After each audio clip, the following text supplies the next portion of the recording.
안녕하세요. 저는 29살 평범한 여자입니다.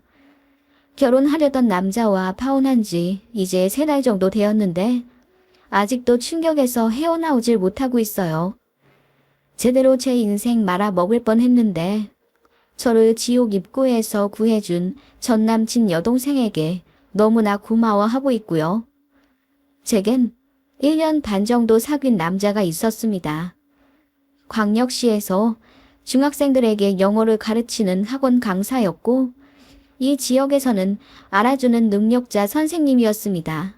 저는 구청 다니는 공무원이고 업무상 자주 마주치는 거래처 사람으로부터 소개팅을 받아 만나게 된 겁니다. 이런 말 속물 같지만 정말 잘생겼더라고요. 유명 남자 연예인 권모 씨 닮은 외모에 학원 강사라 그런지 말도 정말 잘하고 자기 관리도 어찌나 잘하는지 적당한 근육에 몸에선 항상 향기가 났어요. 그런 사람이 첫 만남부터 저에게 반했다면서 적극적으로 대시하니 저도 모르게 홀랑 빠지게 된 것 같아요. 저에게 참 잘해주기도 했고요. 그렇게 보통의 연인들처럼 뜨겁게 연애했습니다. 1년 정도 만나가자 제 나이도 곧 30이 되어 가던 터라 남자 쪽에서 자연스럽게 결혼 이야기가 나오더군요. 저희 집에서도 그 사람 참 마음에 들어 했습니다. 싹싹하기도 했고 또 무엇보다 능력 있는 학원 강사라 돈도 많이 벌었거든요. 월 800만 원 이상 버는 사람이라고 했고 자기 인생에 확신이 있는 남자였습니다. 강사로 열심히 일하다가 5억 정도 자산을 모은 후에 동남아 유학 사업을 할 거라고 했습니다. 사업을 위해 거의 10년 전부터 동남아 현지에 가서 열심히 정보 구하고 지금도 2, 3개월에 한 번씩 동남아에 방문한다고 하더군요. 난 자신 있어. 동남아에 아는 인맥도 많고 이 분야에서 내 정보 금보다 귀하거든. 지금도 날 신뢰하는 학부모님이 많아서 사업체 차리기만 하면 성공이야.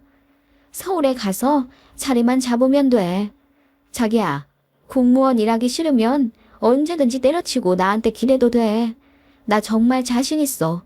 나만 믿어.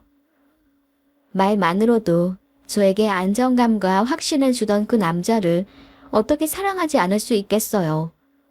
오랜 공무원 시험 끝에 합격하여 인생을 다 이뤘다 만족한 저로서는 그런 남자의 야망적이고 건설적인 인생관이 참 존경스러웠던 것 같아요. 그래서 프로포즈 받았을 때 정말 세상을 다 가진 듯 행복했고 눈물이 많이 없는 저인데 감동해서 펑펑 울었네요. 저희 부모님과 주변 사람들의 축하를 받으며 그렇게 결혼을 준비하기 시작했어요. 너무 행복했죠. 당시 예비신랑은 결혼 준비와 신혼집에 1억 2천 정도 넣을 수 있다고 했고 저는 공무원 합격한 지 2년이 채 안 되었기 때문에 모아둔 돈이 3천만 원 정도밖에 없는 데다 친정에서도 많이 도와주진 못한다고 해서 제 쪽에서는 5천만 원 들고 가는 게 다였어요. 천만다행으로 예비시댁에서도 괜찮다면서 몸만 오라고 하셨다더군요. 자기야, 우리 엄마 아빠는 나한테 자기 이야기만 듣고 이미 며느리감으로 합격이라 하셔. 우리 엄마 아빠 되게 개방적이고 좋으신 분들이거든. 그러니까 우리 자기 시집살이 시킬 일 절대 없을 거야. 그 말 들으니 너무 감사했고 예비 시부모님 되실 분들도 빨리 만나 뵙고 싶더라고요. 저희 집에는 이미 예비 신랑이 2번 식사하러 왔었고 프로포즈 한 이후로 정식으로 인사를 한 번 하러 왔던 상태였습니다. 그래서 저희 부모님께서도 예비 신랑으로 합격점 주셨고요. 집안도 무난하고 외모 단정해 직업도 괜찮고 능력도 있는 데다 성실하고 저에게 잘해주기까지 하니 반대할 이유가 전혀 없었습니다. 이제 저만 가서 인사하면 되는데 예비시댁에서 사업하느라 바빠서 좀처럼 시간이 안 난다고 하시더라고요. 그래서 계속 미루고 있던 상황이었습니다. 어느 날 데이트를 하고 있는데 예비신랑 표정이 갑자기 구겨지더라고요. 왜 그런가 하고 시선의 끝을 쫓아가 봤더니 어떤 젊은 여자가 있더라고요. 그래서 아는 사람이냐고 물었더니 모른다 하며 저를 강제로 다른 데 끌고 가려고 하는데 이전에는 본 적 없는 강제적인 액션에 저는 너무 당황했네요. 그래서 누구냐고 다시 물으니 한숨을 쉬며 여동생인데 사이 별로 안 좋아 라고 하더군요. 하긴 2살 어린 여동생이 있다고 얘기는 들었는데 분가해서 따로 산다고 이야기 들었거든요. 아무리 사이가 나빠도 오랜만에 보는 여동생인데 적어도 인사는 해야 하지 않나요? 그런데 못 볼 것 본 것 마냥 인상부터 찌푸리니 예비신랑이 달리 보이더라고요. 그리고 결혼할 사이이니 제 예비신우가 될 사람이잖아요. 가서 인사라도 하자고 하니까 그럴 필요 없다며 저를 확 잡아 끌더군요. 그 바람에 예비신랑이랑 가볍게 말다툼을 했습니다. 왜 강제로 잡아당기기까지 하냐고요. 그랬더니 내 동생 또라이야. 네가 말 섞는 것도 싫어서 그래. 전혀 아니 쟤 혼도 심하고 입만 열면 구라가 줄줄 나와. 신호될 사람이라고 해서 잘해줄 필요도 없어. 그래서 그래. 라고 하며 해명하더군요. 저희를 어느새 예비 신우는 멀리서 다 지켜보고 있었고요. 예비 신랑은 급하게 저를 차에 태운 뒤 본인은 가슴이 답답하다며 담배 한 대 피우고 타겠다 하더군요. 저는 어쩐지 표현 못할 착잡함에 조수석에 가만히 앉아 있었고요. 그때 창문을 두드리는 똑똑 노크 소리가 들려 고개를 돌려보니 그 예비 신우가 문 밖에 서 있더라고요. 제가 문을 열려고 하자 예비 신우가 고개를 젓더니 창문만 내리라며 손짓을 하더라고요. 그러더니 명함을 한 장 주는 거예요. 저 김승현 여동생이에요. 여기 제 전화번호로 전화 한 번만 주세요. 드릴 말씀이 있어요. 라고 하는데 저 멀리서 그 모습을 목격한 예비신랑이 뭐라 욕을 하며 뛰어오더라고요. 예비신우는 그거 보고 바로 자리를 옮겨 자취를 감추었고요. 예비신랑이 씩씩대며 저 년이 뭐라고 했냐며 흥분하더라고요. 어쩐지 제가 알던 예비신랑의 모습과 이질감이 느껴져 저도 모르게 예비신우가 준 명함을 숨기고 말았습니다. 그냥 자기 여동생이라면서 인사하고 갔어. 그래? 뭐 명함 같은 거 준 거 없지? 그냥 인사만 했어? 그럴 필요도 없는데 쟤는 왜 자꾸 저러나 싶어. 만나봤자 이상한 소리나 할 테니까 제 신경도 쓰지 마. 대체 왜 그렇게까지 하는데? 동생이잖아. 자기 내가 아는 승현 씨 맞아?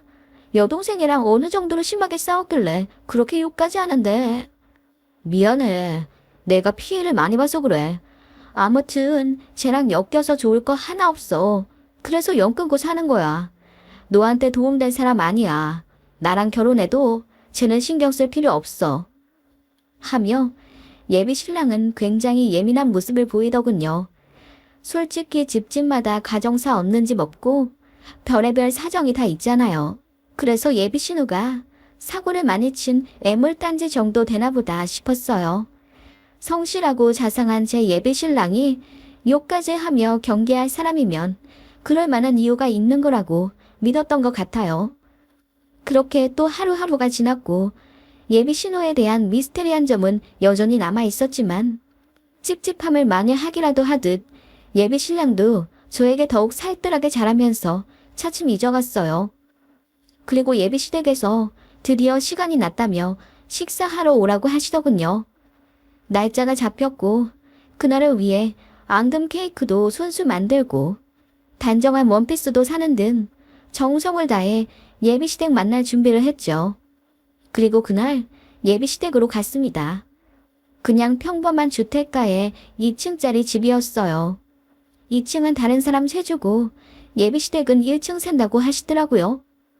집에 들어가니 예비 신랑 어머니만 계셨습니다. 저를 손님 대접해 주신다고 음식도 많이 해주셨고 꼴 떨어지는 눈빛으로 저를 바라보며 제가 너무나 마음에 든다는 듯이 내내 웃음 지어주시던 예비 시어머니였습니다. 그래서 화기애애한 분위기에서 식사했죠. 식사 다 하고 차 한잔 하면서 잠시 이야기 나누는데 누군가 문을 두드리더라고요. 어른 같지 않아서 제가 당황해 하는데 밖에서 할머니, 나왔어. 문 열어줘. 라는 소리가 들리더라고요. 그 소리에 예비 신랑이랑 예비 시모가 얼굴이 사색이 되더니 깜짝 놀라더라고요. 그러더니 윗집 애기야. 가끔 이렇게 집이 헷갈리는지 문을 잘못 두드리더라고. 가만히 있으면 올라갈 거야. 라고 하시더군요. 정말 잠시 뒤 아이가 올라갔는지 소리가 없어졌죠. 저는 웃으며 잘해주셨나봐요. 아이가 어머님께 할머니라고 하네요. 라고 했는데 예비 시모가 얼굴이 딱딱하게 굳은 채로 아무 말씀 없으시더라고요. 그렇게 다과까지 하고 가겠다 인사드리고 집을 나섰고 예비 신랑이 집에 들어가서 뭐 좀 가지고 온다고 저를 잠시 밖에 세워두었습니다. 기다리고 있는데 누군가가 갑자기 나타나 제 어깨를 톡톡 두드리더라고요. 전화 왜 안 주셨어요? 제가 할 말 있다고 했잖아요. 제가 소스라치게 놀라 돌아보니 몇 주 전 만난 예비 신우였습니다. 제가 뭐라 한마디 하려 하자 예비 신우가 주변을 돌아보며 조용히 하라는 듯이 제 입에 손가락을 대더니 핸드폰 좀 빨리 줘보래요. 그래서 얼떨결에 줬더니 거기다 자기 핸드폰 번호를 찍고 통화 버튼을 누르더라고요. 제가 전화하며 꼭 받아요. 그쪽 인생 망하기 싫으면. 이라고 한마디 하더니 또 호련히 사라지더군요. 뒤늦게 예비 신랑이 나왔지만 어쩐지 예비 신우 얘기를 하기 싫더라고요. 그래서 아무 일도 없었던 것처럼 그냥 어머니 너무 유쾌하시고 좋으시다. 나 마음에 들어 하시는 거 맞지? 라고 예비 신랑한테 말을 걸었죠. 어쩐지 소름이 오서서 돋는 듯한 느낌을 지우지 못한 채 그렇게 예비 신랑 동네에서 빠져나왔네요. 예비 신우한테 전화를 걸어볼까 며칠을 망설이던 와중 그쪽에서 먼저 전화가 오더군요. 우리 집 인사 갔죠? 정말 결혼할 거예요? 네? 네. 저 승현 씨 많이 사랑합니다. 결혼하지 마세요. 인생 망쳐요. 네? 아니 저번에도 인생 망할 거다 어쩐다 하시더니 대체 그게 무슨 말씀이세요? 제가 좀 들어볼 수 있을까요? 우리 오빠 애만 둘이에요. 윗집에 사는 그 아이가 우리 오빠 둘째 아들이에요. 첫째 아들은 동남아에 있어요. 23살 때 낳은 애라서 지금은 10살을 훌쩍 넘었고요. 두 아들 다 엄마가 달라요. 네? 뭐라고요? 믿을 수 없는 예비 신호의 말에 저는 머리가 새하얘지고 멍해지더라고요. 제 말 못 믿으시겠죠? 오빠가 그러죠. 제가 하는 말 다 뻥이라고. 혹시 정신아프단 얘기는 안 했어요? 그쪽 전에 만나던 여자한테는 저 정신적으로 아픈 애라고 했다던데. 아니, 지금 이게 무슨 일인지 모르겠어요. 그러니까 오빠가 유부남이라는 사실이에요? 서류상으로는 깨끗해요. 애들도 오빠 호적에 올라가 있지 않으니 법적으론 총각이죠. 아니, 그런데 왜 저한테 그런 말씀을 하시는 거죠? 오빠잖아요. 하는 짓이 너무 못 같아서요. 내가 도저히 용서할 수가 없네요. 네? 아니. 그렇게 예비 신우는 자기 말 안 믿으면 제 인생이 고달파질 거라며 결혼하지 말라고 하더군요. 자기 말 안 믿고 그대로 자기 오빠랑 결혼하려다가 제대로 당하고 힘들어한 여자가 한둘이 아니라면서요. 그 말에 흔들린 건 사실이지만 그 예비 신우는 고작 2번 잠깐 본 사이이고 제가 알고 있는 제 예비 신랑은 1년 반이나 서로 정과 마음을 주고받은 사이이기 때문에 무턱대고 예비 신우 말을 믿을 순 없겠더라고요. 그리고 그 말도 너무 허무맹랑한 이야기인데다 예비 신랑이 저에게 미리 귀뜸해 주었던 예비 신우에 대한 말이 떠올라 쉽사리 신뢰가 가지 않았어요. 제가 갈팡질팡 혼란스러워하는 걸 꿰뚫어 보듯 예비 신우가 그러더라고요. 우리 동네 골목에 있는 천사 베이커리에 가보세요. 거기 알바하는 여자 하나가 있을 거예요. 그 사람한테 물어보세요. 김승연 아냐고. 아마 무지 당황할 겁니다. 자기 아들 친아빠니까요. 네? 그러면 그 여자가 승연 씨 전부인, 아니 승현 씨 아이의 엄마라는 거예요? 그럼 승현 씨 집 2층에 그 아이가 산다던데 그 여자가... 맞아요. 2층에 그 여자랑 아이 같이 살아요. 1층에는 우리 엄마랑 아빠 살고요. 우리 엄마가 그 집에 그 여자하고 아이 살게 들여보내준 거예요. 미혼모라 오갈 데 없다고요. 네? 아니 이게 진짜 무슨... 말도 안 되죠? 정말 제가 또라이 같죠? 제 말 믿어서 손해보고 안 보고는 그쪽 판단에 달렸어요. 한번 결혼하면 이혼하기 힘들잖아요. 그러다 애까지 덜컥 나오면 더 끝내기 힘들 거고. 우리 집이 그걸 노리는 거예요. 이혼보단 파혼이 나으니 잘 생각하세요. 이만 끊을게요. 그렇게 예비 신우는 청천벽력 같은 이야기를 남겨놓은 채 전화를 끊었죠. 그리고 문자로 그 베이커리 주소를 보내더라고요. 와, 정말 이걸 믿어야 하나 미치겠더라고요. 결혼할 남자한테 애가 둘이나 있다니. 그것도 애 엄마는 각기 다른. 이게 말이나 되나 싶었어요. 생각이 너무 깊어지는 바람에 친구 3명한테 고민을 털어놓았죠.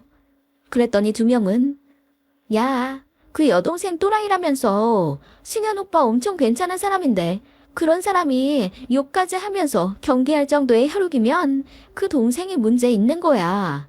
그리고 딱 잘라서 너한테 접근 못하게 막는 거 보면 결혼해서도 잘 막아줄 것 같은데. 남자는 시댁이랑 와이프 사이에서 중간 역할 잘하는 게 최고야. 그래. 그리고 애가 둘. 승현 오빠 부모님 윗집에 애 엄마랑 같이 살고 있다고. 하나는 게다가 동남아에 있다? 이게 말이나 되냐고. 허무 맹랑해도 정도가 있지. 이건 너무 심하잖아.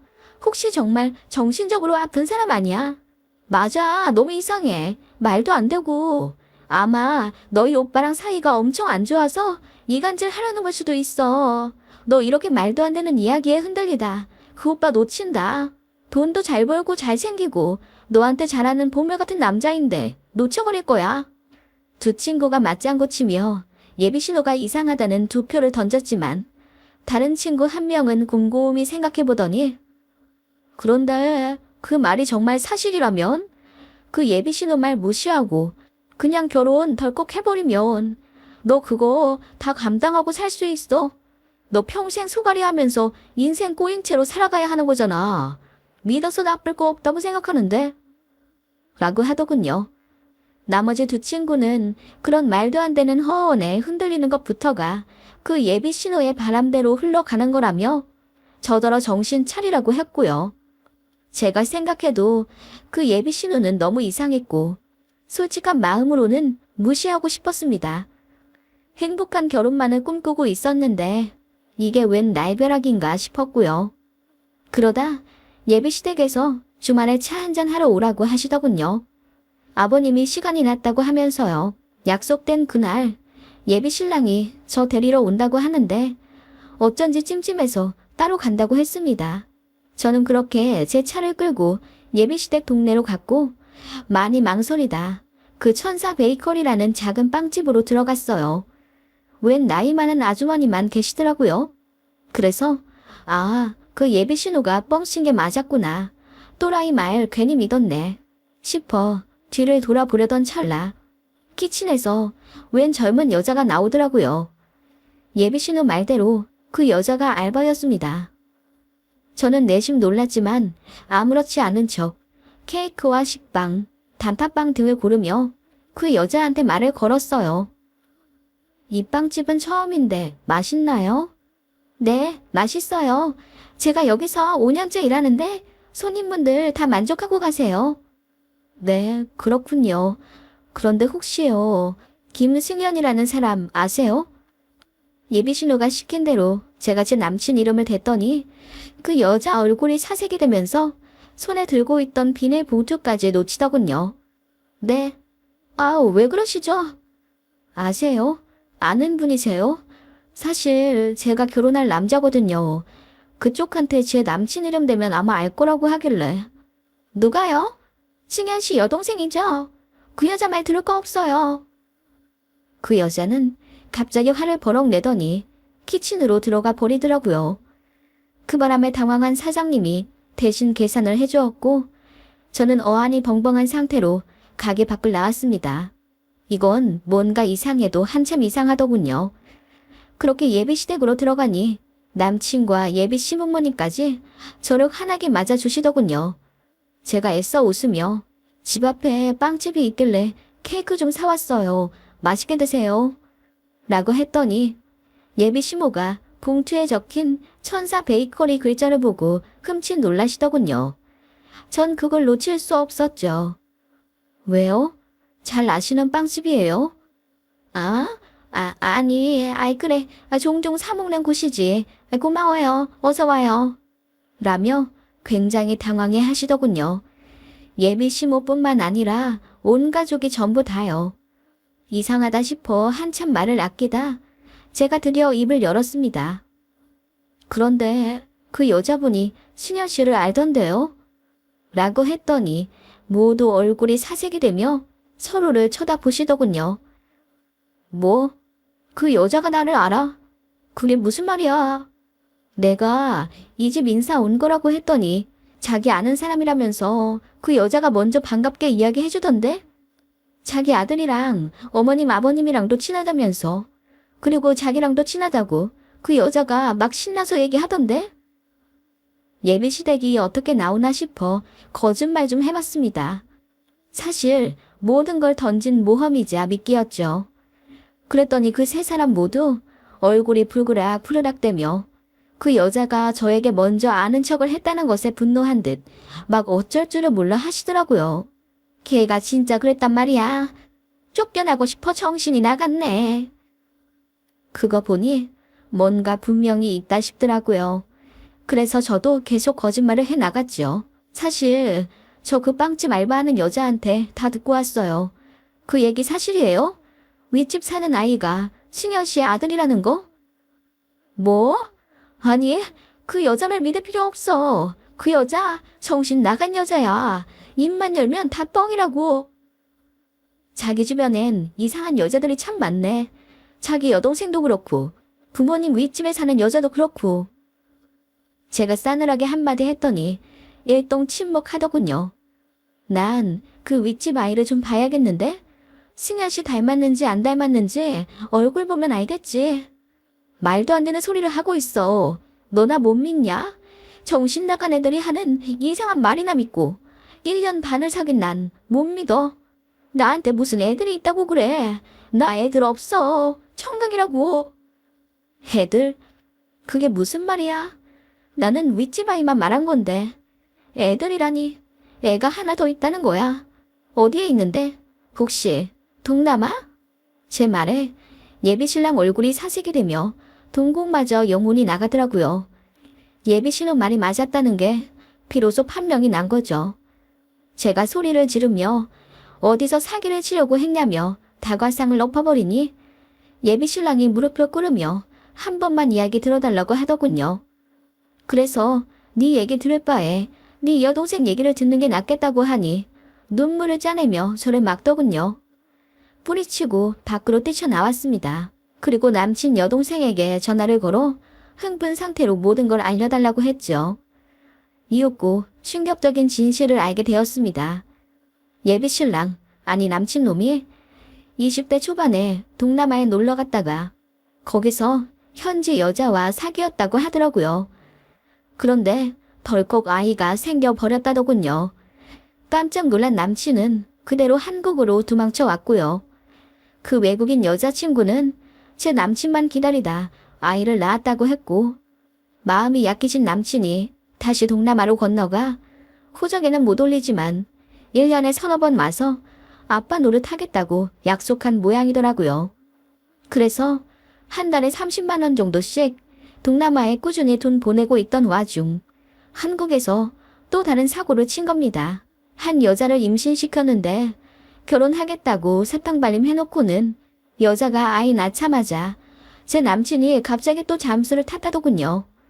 그 여자 아버지가 노발대발 화내며 자기 딸 인생 망쳐놓은 인간 잡겠다고 난리를 쳤고 결국 찾아내어 애랑 여자 책임지라고 다그쳤는데 보니까 동남아에 이미 애도 있고 영 형편없는 놈이었던 거죠. 그래서 여자라도 정신 차리고 애 주고 돌아오라고 했는데 그 여자가 싫다고 했답니다. 낳은 자식한테 이미 정이 너무 들어버린 거죠. 그 결과 그 여자도 집에서 버림 아닌 버림을 받고 오갈 데가 없는 와중 제 시댁에서 그 여자를 받아준 거고요. 한 달에 50만 원 정도씩 양육비 주면서 가끔 아이도 봐주고 그러셨대요. 그 여자도 친정도 없다시피 한 자기 상황에서 기댈 수 있는 곳이 자기 애 아빠 부모님인 제 예비 시댁밖에 없었던 거죠. 대신 결혼은 안 된다고 하셨답니다. 여자가 제대로 된 직장도 없고 살짝 장애가 있었대요. 며느리감으로는 성치 않았던 거죠. 그래도 자기 아들이 친 사고이니 책임은 져야겠다 싶어 시댁주택 2층에 있는 12평짜리 방에 들여는 놨는데 어머님이 조건을 거셨답니다. 내 아들 인생 따지 망치지 마라. 너 때문에 내 아들 결혼 못하게 되면 이 집에서도 내쫓고 돈도 안 줄 거다. 그냥 조용히만 살아라. 그렇게 예비시댁 2층에 그 여자 살게 한 다음 온갖 뒤치다거리도 다 시키셨대요. 김장도 시키고 마당 청소도 시키면서요. 피는 물보다 진하다더니 그래도 자기 아들의 자식이니 예비 시모도 모른 척할 수가 없었겠죠. 그래서 그 아이 할머니 노릇도 간간히 하며 몇 년을 살았던 겁니다. 그 미친놈, 자기 동남아에서 사업할 거라고 했던 것도 다 현지 전처 믿고 그랬다더군요. 그 동남아 여자가 여기서 유학 사업 차리면 도와주겠다고 했던 거고요. 그래서 두세 달에 한 번씩 현지 건너가 그 여자랑 애도 만나며 지금껏 생활했나 보더라고요. 책임감이 있다고 해야 할지 없다고 해야 할지 어이가 없더군요. 그러면서 꼴에 무슨 결혼은 제대로 하고 싶다고 공무원 여자를 만난다 어쩐다 하며 소개팅도 뻔질나게 한 모양이더군요. 거기 여러 여자 걸렸다가 이번엔 제가 먹잇감이 되었던 거고요. 몇 년간 이 모든 걸 옆에서 지켜보며 환멸을 느낀 예비 신우가 집을 나온 거래요. 자기 오빠랑 부모님의 인간 같지 않은 면에 너무 실망해서요. 그래서 심한 가족 싸움으로 번졌고 결국 연이 끊기다시피 한 거라네요. 정말 어이가 없어서 입이 다물어지지가 않더라고요. 이대로 가만히 있을 수가 없었죠. 그래서 혼인 빙자 사기로 고소부터 진행했습니다. 자연스레 전남친 직장에도 사건의 전말이 다 드러나게 됐죠. 아이들 가르치는 입장이다 보니 학부모들 평판이 참 중요한데 제가 일부러 소문 다 흘렸어요. 쉽더군요. 그랬더니 사생활 더러운 강사라며 너도 나도 할 것 없이 급하게 학원 퇴소를 시키더라고요. 결국 몇 달이 지나지 않아 전 남친은 강사 자리 잘렸습니다. 그 업계 좁잖아요. 한번 오염된 평판은 회복하기 어렵겠죠. 그래서 전 남친이 제 앞에서 울고불고 난리치며 저더러 자기 인생 책임지라 이제 망했다고 엎어져 흐느끼더라고요. 두 여자 인생 망치는 걸로 모자라 내 인생까지 망쳐놓으려고 했지? 너는 부메랑 안 맞을 줄 알았지? 세상의 모든 여자들이 너무 쉽고 우스웠겠어. 어디 제대로 나락 한번 떨어져 봐. 그리고 제 이야기 들은 부모님께서도 분노를 감추지 못하고 전 남친 부모님 집으로 찾아가 뒤집어 엎으셨습니다. 동네가 시끄러울 정도로 소리를 지르셨기 때문에 결국 소문이 다 나버렸죠. 전 남친 어머니가 종교 생활 열심히 하며 사람들 많이 만난다고 들었는데 얼굴에 똥칠 제대로 시켜준 것 같네요. 지 아들만 소중히 여기고 감싸며 살아왔던 것에 대한 죄를 달게 받길 바랍니다. 저에게 모든 사실을 알려준 그 전남친 여동생에게 너무 고맙습니다. 결국은 자기 얼굴에 침 뱉기이고 한편으론 모르는 척하면 끝일 텐데 열심히 양심 선언해줘서 참 감사하네요.